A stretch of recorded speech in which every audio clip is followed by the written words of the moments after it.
Hello and welcome to In the Word. My name is Jacob Toman. I serve as one of the pastors at Ada Christian Reformed Church, and this is a ministry of Ada Christian Reformed Church provided to help you in your weekday worship reading through the Scriptures.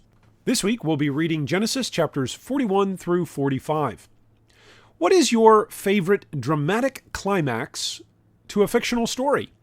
Perhaps the climax is marked by a twist of unexpected outcomes.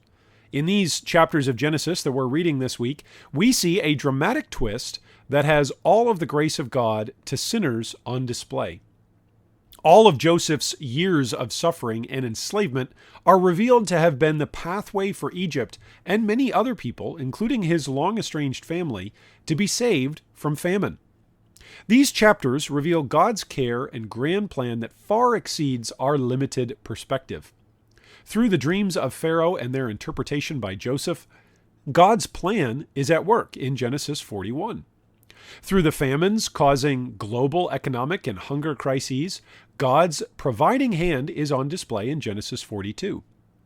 Through family negotiations about what to do in the midst of extreme danger, God's strong arm to save is shown as mighty to save in Genesis 43. Through a horribly narcissistic, selfish person, Judah, offering up his own comfort and life as a sacrifice in place of another, we see the transformation of God in the lives of sinners in Genesis 44.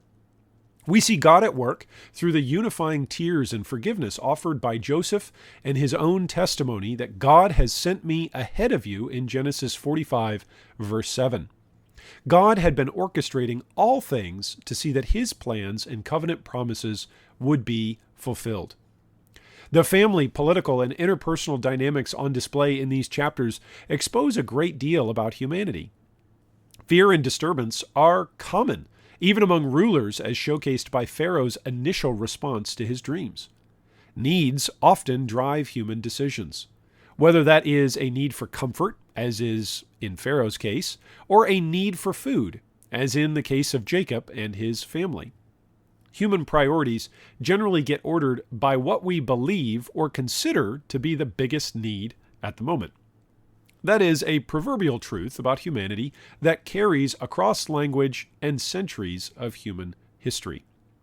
These chapters are some of the strangest chapters we've read so far in the Bible. Why did God give Pharaoh these dreams? Why did Benjamin get 5 times the amount of food as all the rest of his brothers? Why did Joseph have his cup planted in Benjamin's luggage? Why did Joseph wait for multiple interactions to reveal his true identity to his brothers? Why did Joseph threaten to imprison his brother? Why did Jacob not at first believe the news from his sons? Well, there are many strange things in these chapters. Almost all of these questions find resolution in the chapters we read this week.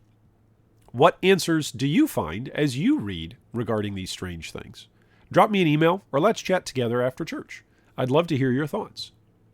Genesis, as a book, as it begins to come to a close, has much wisdom and instruction for us to learn from in our daily living. Perhaps the biggest instruction is for us to live sacrificially. Jesus said in Matthew 16:25, "For whoever wants to save their life will lose it, but whoever loses their life for me will find it." Judah, who was the scoundrel of Genesis chapter 38, is by Genesis chapter 45 willing to lay down his life for the sake of others.